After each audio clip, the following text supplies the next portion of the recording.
이어서 경남 소식입니다. 이달 초 사천의 한 채석장에서 차량 전복 사고로 2명이 숨졌다는 소식 전해드렸는데요. 단순 교통사고로 알려졌던 이 사고는 유족 측의 조사 결과 발파 작업과 연관성이 드러나면서 부실 수사 의혹이 제기되고 있습니다. 보도에 박기원 기자입니다. 차량 한 대가 먼지를 내며 채석장 안으로 들어갑니다. CCTV 화면에서 차량이 사라진 지 30여 초 뒤 채석장에선 큰 폭발이 이루어집니다. 돌파편이 튀어나가고 연기가 채석장 전체를 뒤덮습니다. 화면에서 사라졌던 차량은 잠시 뒤 도로 3m 아래로 추락해 뒤집어진 채 발견됐습니다. 이 사고로 회사 관계자 2명이 숨졌습니다. 경찰은 당초 단순 교통사고로 판단했습니다. 생각이 안 하다 보니까는 울퉁불퉁한 데서 아마 차가 내 원하지 방향을 갔는데. 하지만 유족들이 숨진 가족의 휴대전화를 확인한 결과 사고 당시 현장에서 발파 작업이 이루어진 사실이 새로 드러났습니다. 발파로 인한 중대재해 가능성이 제기되지만 경찰도 고용노동부도 유족에게 이를 알리지 않았습니다. 차 사고다라고 계속 주장을 하니까 그게 경찰에도 넘어가고 확인해달라 이렇게 진짜 애원을 했어. 사고 차량은 사고의 실마리를 풀 핵심 증거이지만 경찰은 차량에 대한 보존 조치를 하지 않았습니다. 차량에 묻은 화약 성분과 사고 기록 장치는 발파의 영향을 가릴 중요한 증거지만 별도의 감식 절차 없이 경기도에서 폐차를 앞두고 있었습니다. 부실 수사 의혹이 나오는 대목입니다. 남성에 있는 배차장에 아침에 출발해서 지금쯤 막 도착했을 거다 이렇게 말씀을 전해주셔가지고 배차 좀 연기시켜달라고 부탁드리고. 발파 작업 때 안전 조치가 지켜지지 않은 정황도 드러났습니다. 지침에는 위험 반경 내 근로자의 대피 상태를 확인한 뒤 발파하게 돼 있는데 100여 미터 안에 사고 차량은 물론 다른 작업자도 있었습니다. 또 관련 법상 필수인 발파 전 작업 계획서도 없었습니다. 그렇죠. 지금 계획서는 없고 발파 일정이 있습니다.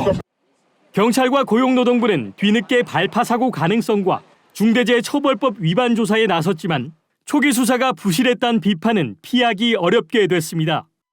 KBS 뉴스 박기원입니다. 계속되는 폭염으로 영남권 최대 식수원인 낙동강에서도 녹조가 빠르게 늘고 있습니다. 낙동강 중하류 지역에는 이번 주 조류경보 관심 단계가 경계로 상향될 가능성이 큰 가운데 환경단체는 낙동강보의 완전 개방을 촉구하고 나섰습니다. 보도에 최진석 기자입니다. 낙동강이 온통 초록빛으로 물들었습니다. 보 아래 강물에선 흰 거품이 띠를 이룹니다.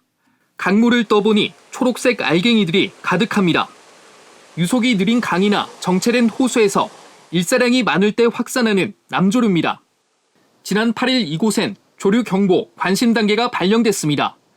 창원과 부산 시민의 취수원인 칠서와 묽은메리 지점에 유해 남조류 개체수는 1mm당 각각 2만 3만여 개에 이릅니다.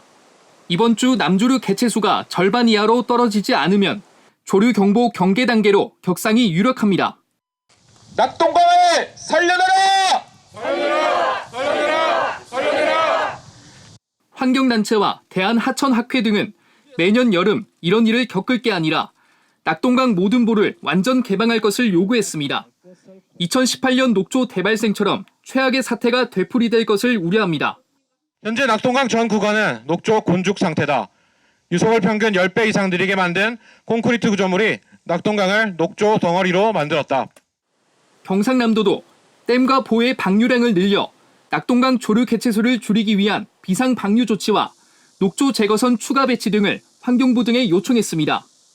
낙동강 홍수 통제소는 일단 하류보 4곳의 수문을 부분 개방했지만 환경단체가 요구하는 보 완전 개방은 검토하지 않고 있습니다. KBS 뉴스 최진석입니다. 경남 18개 시군이 범죄 예방과 재난 대비를 위한 CCTV 가동을 위해 해마다 100억 원이 넘는 돈을 통신업체에 내고 있는데요. 하지만 시군마다 CCTV 대당 통신료가 천차만별이어서 대책이 필요하다는 지적이 나옵니다. 조미령 기자입니다. 하동군의 한 방범형 폐쇄회로 TV. 한 달의 통신료는 4만여 원, 한 해 51만 3천여 원입니다. 하동군 전체 CCTV는 989대, 회선은 모두 554개로 한 해 통신료가 5억 6천만 원이 듭니다. 문제는 진주시의 3배라는 점입니다. 진주시 CCTV는 모두 4,890대, 회선이 모두 1,200개로 한 해 통신료 7억 3천만 원이 들어 대당 14만 9천여 원 수준입니다. 비용은 국가정보통신서비스 이용 지침에 따라 산정하지만 시군마다 계약 조건은 다릅니다. 지침에 의해서 이제 비용을 지급하고는 있지만 시군별로 공유 없이 지자체 개별적으로 회선 비용을 지급하고 있습니다. 경상남도의회 정기풍 의원이 경상남도의 자료를 분석한 결과 CCTV 대당 시군별 통신료를 보면 하동군 51만 3,650원, 함양군 42만 5,120원, 합천군 37만 3,134원 순으로 많았고 진주시 14만 9,284원, 김해시 16만 5,526원, 통영시 18만 6,271원 순으로 적었습니다. 18개 시군 평균은 22만 9,738원. 자치단체의 통신료 절감을 위한 경상남도의 컨트롤 타워 역할이 필요하다는 지적이 나옵니다. 담당자 지정 그리고 통신사하고의 협의체를 구성해가지고 앞으로 계속 늘어나고 있는 CCTV에 대한 통신료는 분명히 좀 낮출 수 있는 근거를 마련해야 된다. 경남의 전체 CCTV는 모두 46,888대, 해마다 통신료 명목으로 107억 원이 지출되고 있습니다. 경상남도의회는 이달 말 공공기관은 물론 가계 통신료 절감을 위한 토론회를 마련해 조례 제정 등을 논의할 계획입니다. KBS 뉴스 조미령입니다. 지난 13일 통영 욕지도에서 50대 남성이 갑자기 심정지로 쓰러졌습니다. 이 사람은 휴가 중이던 소방대원과 시민들의 발빠른 대처 덕분에 위기를 넘길 수 있었습니다. 보도에 김소영 기자입니다. 지난 13일 오전 경남 통영 욕지도의 한 카페 앞 도로. 운전석에 타려던 남성이 갑자기 바닥으로 떨어집니다. 놀란 사람들이 달려들어 차도에 쓰러진 남성을 인도로 옮기고 곧바로 한 시민이 심폐소생술을 시작합니다. 구급대가 도착한 뒤에도 자동심장 충격기를 건네봤더니 응급처치를 이어갑니다. 신속한 대처 덕분에 심정지에 빠졌던 50대 남성은 2분 만에 호흡이 돌아왔습니다. 발빠르게 심폐소생술을 시행한 시민은 욕지도에서 휴가를 보내던 현직 소방관. 임종호흡이라 그래서 심장마비 오기 전에 약간 그런 호흡이 보이길래 안 되겠다 인도로 들어왔거든요. 6년차 구급대원인 김소방교는 호흡이 돌아온 남성을 육지병원으로 이송하는 해경 경비정에까지 동승해 보살폈고 남성은 병원 도착 직전 의식도 되찾았습니다. 응급구조사로 일했던 김 씨의 여자친구도 구급대가 도착할 때까지 119와 통화하며 응급처치를 도왔습니다. 섬이다 보니까 이게 병원까지 언제 도착할지도 모르고 육지를 내렸다고 해서 바로 병원이 있는 것도 아니어서 사실 저는 그게 걱정됐거든요.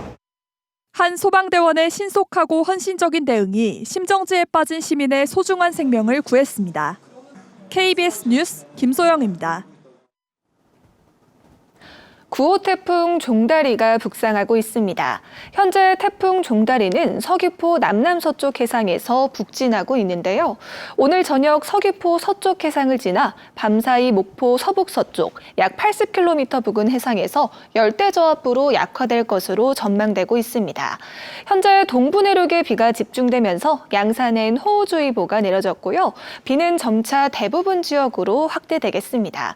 한편 해안에서는 순간풍속 초속 15에서 20m의 돌풍이 부는 곳이 있겠습니다. 예상되는 강수량은 내일까지 30에서 80mm, 남해안과 지리산 부근에서는 최대 100mm 이상의 많은 비가 쏟아지겠고요. 오늘 오전까지는 동부 내륙에, 늦은 밤부터 내일 아침 사이에는 남해안과 지리산 부근에 시간당 30에서 50mm의 매우 강한 비가 집중될 수 있어 주의하셔야겠습니다. 현재 기온 창원이 29도, 함안이 28도를 보이고 있고요. 경남 전 지역에 폭염특보가 내려져 있는 가운데 한낮에는 창원이 33도, 밀양이 34도까지 오르는 등 예년보다 2에서 4도가량 높겠습니다. 서부 지역도 진주가 28도, 산청이 27도를 보이고 있고요. 한낮에는 거창이 32도, 하동이 33도까지 오르겠습니다. 바다의 물결은 남해 동부 먼바다에서 최고 4.5m로 거세게 일겠습니다. 해안에서는 높은 너울과 저지대 침수에 주의하셔야겠습니다. 비는 처서인 목요일까지 길게 이어지겠고요. 태풍이 지나고 난 뒤에도 33도 안팎의 무더위는 계속되겠습니다. 기상정보였습니다. 경상남도가 사회 취약계층의 천식과 아토피 피부염 등 환경성 질환 예방 사업을 진행합니다. 경상남도는 사회 취약계층 143가구를 대상으로 진단을 마치고 이달 말부터 실내 환경이 취약한 76가구의 오래된 벽지와 장판 등을 교체한다고 밝혔습니다. 경상남도가 지역 중소기업을 대상으로 경남형 청년 친화기업 20곳을 모집합니다. 청년 친화기업에 선정되면 2년 동안 최대 2천만 원의 복지 지원금을 받고 신용보증 수수료 감면 등 혜택도 제공됩니다. 경상남도는 복지 지원과 조직 문화 혁신 등을 중점적으로 심사할 계획입니다. 함양군이 오는 23일부터 이틀 동안 안의면 오리숲 일대에서 21회 연암문화제를 개최합니다. 연암문화제는 조선 실학자 연암 박지원 선생의 업적을 재조명하는 행사로 연암 부임 행차 등으로 진행됩니다.